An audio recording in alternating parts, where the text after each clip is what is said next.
Ribsy goes to a football game. Chapter 5. Henry, I have an idea, said Mr. Huggins at breakfast one morning, about a week after he had discontinued the advertisement for Ribsy in the newspaper. This afternoon, I'll get off from work early, and we'll go down to the Humane Society and pick out another dog. I don't want another dog, said Henry. I want Ribsy or nothing. Henry, be reasonable, said his mother. Ribsy has been gone almost a month. If we were going to find him, we would have found him by now. I am being reasonable, said Henry. I just want my dog is all. He's got to be someplace. He'll come home as soon as he can make it. I know he will. Maybe somebody has him tied up, and he's chewing on the rope right now. How would he feel when he made it home and found some other dog eating out of his dish? I don't know about that, Henry, said his father. Ribsy is no lassie. He's just an ordinary city mutt. Maybe somebody has him fenced in, and he's trying to dig his way out, said Henry, ignoring his father's critical remark. I bet that's what he's doing right this minute, digging under a fence. But Ribsy was not digging under a fence. Neither was he gnawing through the rope. He was trotting along the sidewalk, enjoying the fall sunshine. His ears were up, his eyes were bright, and his tail was waving. Ribsy was getting used to being lost. He was beginning to enjoy it. He met so many nice people, not so nice as Henry Huggins, but nice just the same, except for sleeping in drafty garages and occasionally being forced to make a meal of fishy cat food. Ribsy found a lot to enjoy in the life he was leading. As Ribsy trotted along the sidewalk, he became aware of lines of cars, bumper to bumper, filling the street. Each car was jammed with yelling, shouting high school students, some of them waving pom-poms of crepe paper fastened to sticks. This was stimulating sight to Ribsy, who felt that with so many noisy young people around, something interesting was bound to happen. Zachary Taylor, high school! Rah, rah, rah! Shouted one carload of students. T-T-T-A-Y-Y-Y-L-O-R, T-A-Y-L-O-R, Taylor! Down with Taylor, shouted another carload. Hooray for Chester A, Arthur High! Ribsy did not understand what it all meant, but it sounded like fun. He trotted faster, and soon he saw a mob of high school students crowding towards some narrow openings in an enormous gray concrete wall. Naturally, Ribsy had to investigate to see what all the excitement was about, and so he too joined the crowd. He wove his way through a forest of legs until he came to one of the gates, where a man was taking tickets. "Beat it, mutt," said the man in the most unfriendly way. Ribsy was not discouraged. He was a cheerful dog who knew there were many friendly people in the world. He wriggled his way through more legs and until he came to another gate where another man was taking tickets. "No dogs allowed," the man gave Ribsy a shove with his foot. From the inside of the wall came the sound of many voices yelling. Something was going on that Ribsy should not miss. He tried a third gate. "Get lost, pooch," said the third ticket taker. Ribsy was still not discouraged. He simply sat down to wait for some change in the situation that would allow him to enter this strange place. The wait was not unpleasant because many people stooped to pet him while they stood in line with their tickets to await their turns to the gate. Among the crowd were several boys about Henry Huggins' age, but none of them was Henry. Gradually the crowd began to thin. A delicious smell floated across Ribsy's nose. He sniffed hungrily and swallowed. Hot dogs! There were hot dogs someplace inside this strange wall. Ribsy moved closer to the gate, wagged his tail, and fixed the gatekeeper with his most eager, pleading look as memories of home and hot dogs passed through his thoughts. Henry Huggins was fond of weenies and often ate one after school. Of course, he always gave one to his dog. "Scram!" the gatekeeper, reaching for the ticket of a straggler. Ribsy sat down and held up his left paw. This had worked before. It might work again. "I see you're a southpaw," remarked the gatekeeper. who was more sociable now that he had no tickets to take. "Well, offering to shake hands won't do you any good. You still can't come inside this stadium," Ribsy whimpered. "No southpaw pooches allowed," said the man. "Now beat it." Ribsy had no intention of leaving.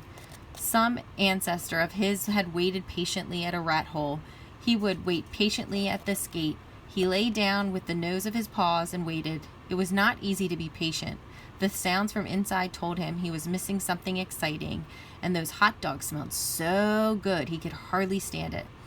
This was one of the days he had been forced to eat cat food. He lay watching and waiting, thinking about hot dogs for what seemed like a long, long time. Inside, a band began to play and voices began to sing. Ribsy did not enjoy this as much as shouting, but even though music bothered his sensitive ears, he could appreciate the enthusiasm of the people.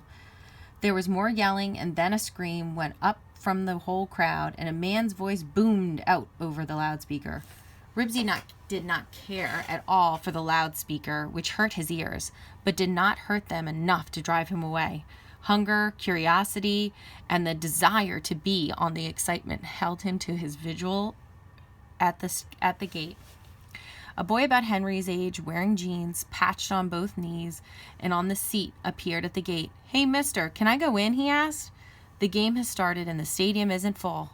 The man hesitated before he answered. "Sure, kid, go on in." After that, the gatekeeper kept his eye on Ribsy, and Ribsy kept his eye on the gatekeeper. Instead, there were more screaming. Someone pounded a drum and someone rattled a cowbell. Ribsy closed his eyes. He would fool the man. He looked as if he was asleep, but he was not. He was letting his nose and ears tell him the man was still there, guarding his gate.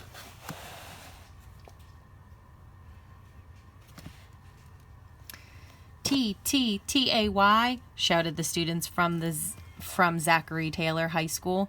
Y-Y-L-O-R, T-A-Y-L-O-R, Taylor. The man moved a few feet from the gate. He was so busy trying to see what was going on inside that he did not notice Ribsy flick one eye. After a few minutes, he glanced back at the dog, who was apparently sound asleep. Satisfied that the dog would not try to get into the stadium, the man moved farther inside and up the ramp that led to the guard stand seats. Ribsy's eyes opened a hair's breadth and closed again. The man took a chance and moved even farther from his post. After making sure the gatekeeper had his back turned, Ribsy sprang to his feet, dashed through the gate and around the concrete wall that surrounded the field. Even if he had been wearing jingling license tags, he could not have been heard above the uproar inside. When he was a safe distance from the gatekeeper, he trotted up a ramp where he could see what was going on inside this strange and interesting place. What Ribsy saw inside the stadium was enough to excite any red-blooded dog. The sun was shining down on thousands of lively boys and girls, all of them jumping up and down and yelling, and many of them eating hot dogs. Below him lay an enormous field of grass, nice flat grass, just right for the running. There wasn't a rock or burr or thistle on the whole field, and on the grass there were boys, quite a few boys, in football gear, running and tumbling all over one another. There were also 3 men in striped shirts who appeared to be running after the boys, and that was not at all. The boys had a football for chasing. A dog really could not ask for much more. Ribsy was delirious with joy and excitement of it all. He longed to get down there on the grass, to romp with the boys and chase the ball. He barked wildly. "Hey, look, a dog," said a boy sitting on a bleacher near Ribsy. "Maybe we better get him out of here," said a second boy who was eating a hot dog. "Aw, he can't hurt anything way up here," said the first boy, his eyes on the football game below. Ribsy looked at the hot dog and swallowed. The boy obligingly broke off a piece and dropped it on the concrete for Ribsy, who gobbled it up. It was the first food he had had in a while that tasted like home. He wished he had more. For some strange reason, the 2 boys were now pounding one another on the back. "Boy, oh boy," one of them sang. "A touchdown for Taylor High." Then he stuffed the last of his hot dog into his mouth. Ribsy lost interest in the boys after that and wandered up and down the steps that separated the rows of bleachers. He had never seen so many obligingly people in one place before in all his life. All he had to do was sit down and stare at someone eating a hot dog, and a piece was almost sure to be broken off and dropped at his feet. At first, Ribsy gobbled up both the bun and the weenie, but in a little while he became choosy, rejecting the bun if it had mustard on it, and finally skipping the bun altogether and just swallowing the weenies. With familiar food in his stomach and so many kind people around him, Ribsy was happy. He began to look for a way to get on the excitement below. He trotted along the wall that rimmed the field, and when he was cheering was especially loud, he put his paws up on the edge of the wall and barked. He was barking from sheer excitement and also because he saw below him some boys about Henry's age who were standing on the edge of the field trying to look important. "Look," squealed a girl, "a dog cheering for Taylor High." "Isn't he darling?" said another girl. "Look at his cute collar trimmed with rhinestones. Maybe we should make him our mascot," a boy said. "Somebody better get him out of here. A dog can wreck a football game."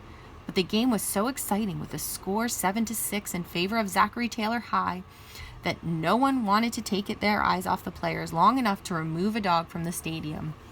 One team grabbed the ball and raced towards one end of the field. Before the boy who carried the ball was able to cross the line for a touchdown, the other team managed to capture the ball and went racing off to the opposite end of the field.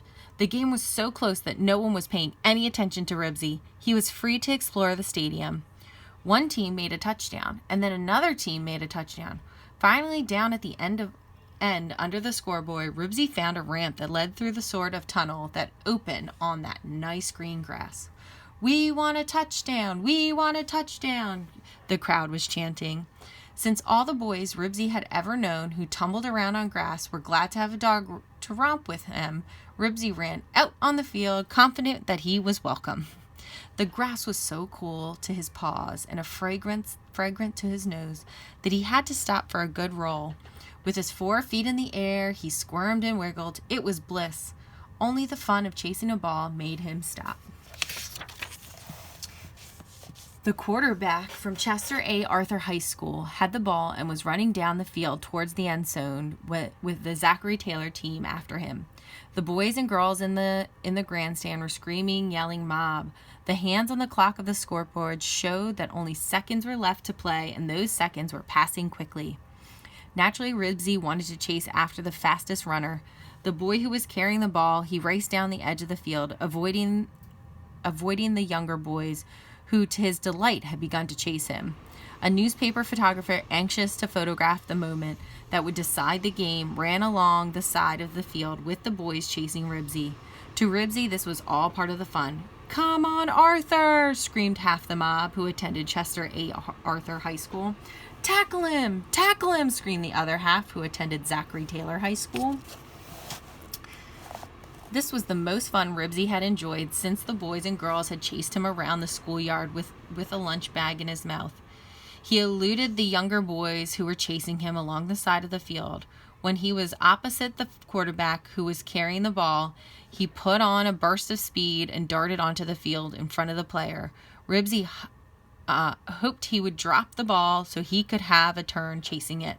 The Arthur High School quarterback was so busy trying to stay ahead of the player who was about to dive at his knees that he did not see the dog. Just before he would have crossed the line for a touchdown, he tripped over Ribsy, fell flat on his face, and dropped the ball, which was snatched up by a player from Taylor High School. Flashbulbs popped. The last second ticked off the clock on the scoreboard. The referee blew his whistle. The crowd went wild. Drums boomed. Cowbells rattled. The game was over. Thanks to Ribsy, Zachary Taylor High School had won 13-12. To Ribsy's surprise, he found himself tackled not by a football player, but by a boy about Henry's age. The knees of his jeans were patched and his hair had not been cut for some time. "Gotcha," said the boy, hanging on tight. It was all a game to Ribsy. "That your dog?" asked the photographer. The boy saw a chance to be important for a few minutes. "Sure," he said. "Sure, he's my dog." Ribsy stopped struggling because he needed to pant. He let his tongue hang out of his mouth while he tried to catch his breath. "What's his name?" inquired the photographer, pulling out a pencil and paper. "Junior," answered the boy promptly. It was the first name that popped into his head, and the reason it popped into his head was that Junior was his own nickname. It was a nickname he did not like one bit. "Junior," the man wrote down. "That's a funny name for a dog." "He was named after his father," the boy answered quickly. "What's your name?" asked the photographer. "Joe Sailor," answered the boy, leaving off the Junior on purpose. Address: Joe told where he lived, a street and a half mile from the stadium. By now, the Zachary Taylor High School students were swarming around Joe Sailor to pet the dog that had helped to win the game. Under the circumstances, Joe was not going to put Ribsy down, not when everyone thought it was his dog who was the hero of the game. It began to seem to Joe and that Ribsy really was his dog. As for Ribsy, he was enjoying the attention he was getting, and after all, Joe was a boy. Ribsy liked boys. Joe carried Ribsy off the field. Every time he was about to put Ribsy down, someone said, "That's the dog that saved the game." Boys were satisfied to pet Ribsy, but girls were inclined to squeal and say, "Isn't he darling?" Some of them hugged him, and one girl went so far as to kiss him. Both Joe and Ribsy were having a good time. It was not until the crowd had thinned out that Joe released Ribsy. Joe then went up into the grandstand. Not having anything better to do, Ribsy tagged along. Joe walked along between the rows and seats looking for something, and Ribsy walked along too. Joe picked up a nickel and a penny, and several rows farther up the stadium he found a dime. Someone's hot dog change that had been dropped and had rolled away during the excitement of the game. Ribsy examined wads of wax paper that had been wrapped around hot dogs. It was getting dark before Joe found another nickel, and by that time the stadium was almost empty. "Only 21 cents, Joe remarked to Ribsy. I do better at college games." When Joe left the stadium, Ribsy followed. It seemed almost like the old times when he used to follow Henry. "Where are you going?" Joe asked Ribsy. Then he bent to examine the dog's collar under a streetlight. There were no license tag. Joe shrugged and started towards home. One of his shoes was untied, and his shoelace flapped as he walked. Ribsy did not have any place to go, so he went along. When Joe came to an old house with a sagging porch and peeling paint, Ribsy followed him around the back and right up the steps. Inside, someone was practicing on a piano. Plink, plunk, plunk, over and over. Joe groaned. "Mom's making Darlene practice," he muttered. Ribsy looked expectantly at the door, which he was sure would be open for him. A boy like Joe would not leave a dog out on the porch now that it was supper time. "Don't you have any place to go?" Joe asked Ribsy. Ribsy answered to this with a short, eager bark. It turns out that Ribsy was right about Joe. The boy bent over, took off the red rhinestone trim collar that old Mrs. Frawley had given him. He stuffed it into his pocket and said, "That's a sissy collar for a dog like you." Then he opened the door and said, "Come on in." Ribsy stepped onto the worn linoleum of the kitchen floor, and Joe closed the door behind him.